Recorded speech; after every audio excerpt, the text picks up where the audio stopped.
Au nom du Père et du Fils et du Saint-Esprit. Amen. Lecture du livre des Nombres, chapitre 21, des versets 4b à 9. Au cours de sa marche à travers le désert, le peuple d'Israël, à bout de courage, recrimina contre Dieu et contre Moïse.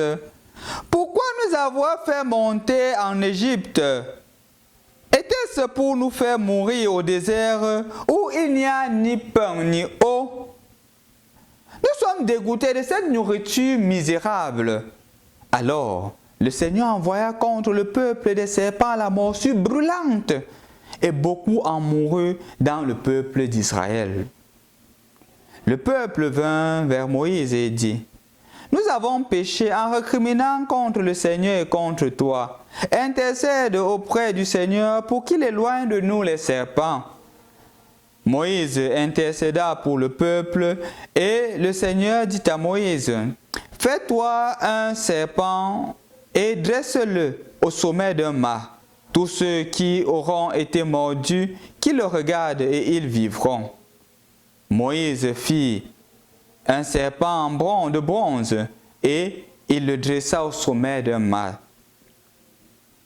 Quand un homme était mordu par un serpent et qu'il regardait le serpent de bronze, il conservait la vie. Bonjour chers frères et sœurs dans le Christ. Nous voici rendus au mardi de la 5e semaine du temps de Carême, mardi qui nous conduit au dimanche des Rameaux. Et aujourd'hui, nous avons la grâce d'aborder un sujet qui est parfois très discuté dans nos églises catholiques, ou du moins en rapport avec d'autres églises. C'est la question des images dans l'église.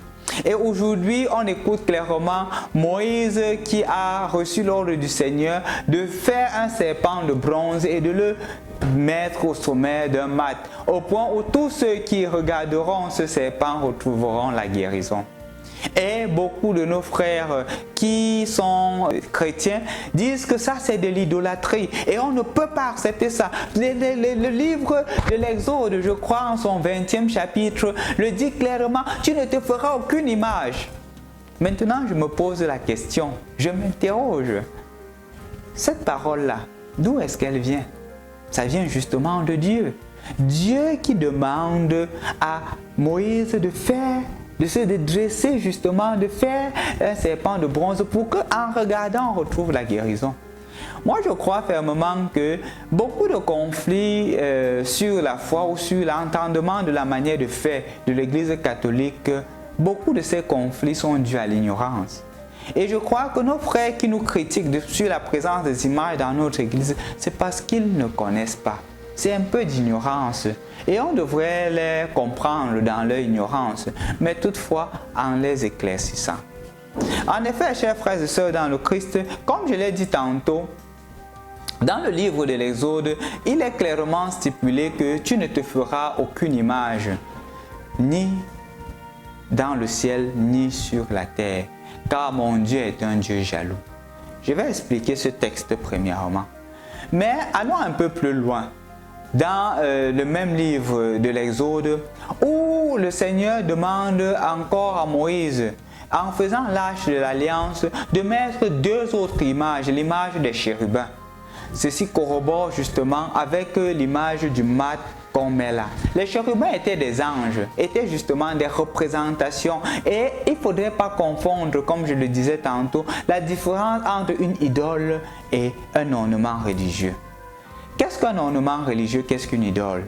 Une idole est une représentation de l'homme auquel l'homme donne à cette image-là tout un pouvoir et fait de cela un Dieu. Au point où sans cette image-là, sans cette idole-là, la personne ne s'identifie pas elle-même. Un peu comme le dieu de Baal, la représentation du dieu de Baal, qu'on retrouve toujours dans l'Ancien Testament. Ils s'étaient fait l'image de ce dieu de Baal-là, au point qu'ils croyaient que ces images-là étaient vraiment des dieux. Et justement, au fond, quand on regarde, ce n'est pas que ce sont les dieux, c'est la représentation du vice. ou des désirs égoïstes de l'homme. Peut-être dans une autre vidéo, nous aurons le temps de l'approfondir. Mais ce qui nous concerne aujourd'hui, c'est justement la présence des images dans l'Église.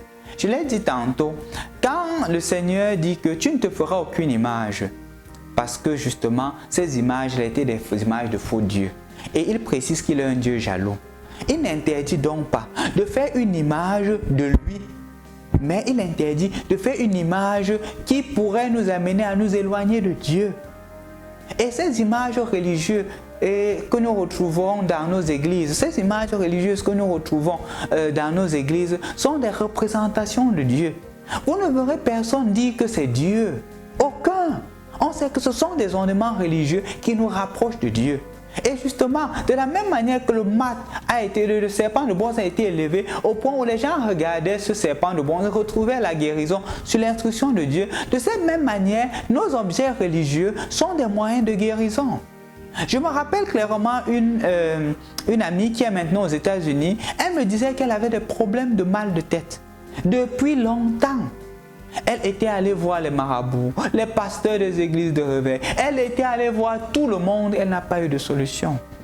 Une fois, elle va voir un prêtre et elle pose ce problème à ce prêtre-là. Ce que le prêtre fait, il prend le crucifix, il dépose sur sa tête, il prie sur elle et elle dit depuis ce jour, elle n'a plus ce mal.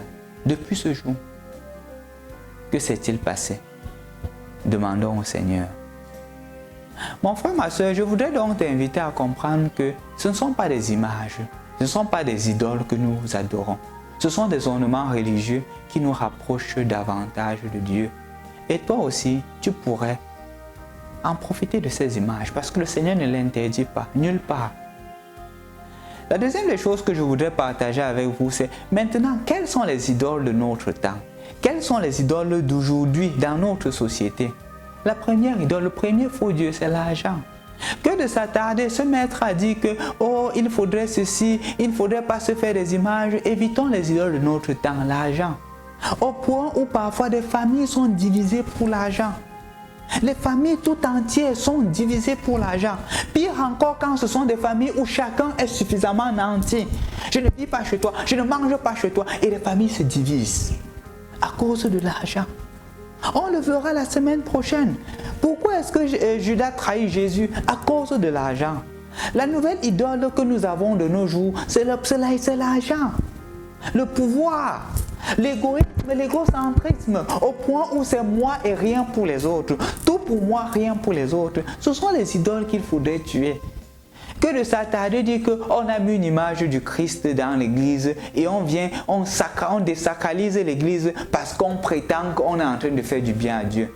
Moi, je pense que c'est une preuve de mauvaise foi. Et le Seigneur te dit, toi qui le fais, qu'aujourd'hui, les textes sont clairs et suis les enseignements de l'église. Et toi aussi qui es peut-être en difficulté dans ce sens, qui est encore en train de douter, les textes sont davantage clairs. Ne te fais pas de fausses images. Mais fais-toi des ornements liturgiques, des ornements religieux qui t'aident davantage à connaître Dieu, l'aimer et lui demeurer fidèle. Et enfin, libère-toi des fausses idoles, l'idole de l'argent. L'argent est un serviteur, il n'est pas un maître. Ne fais pas de l'argent ton Dieu.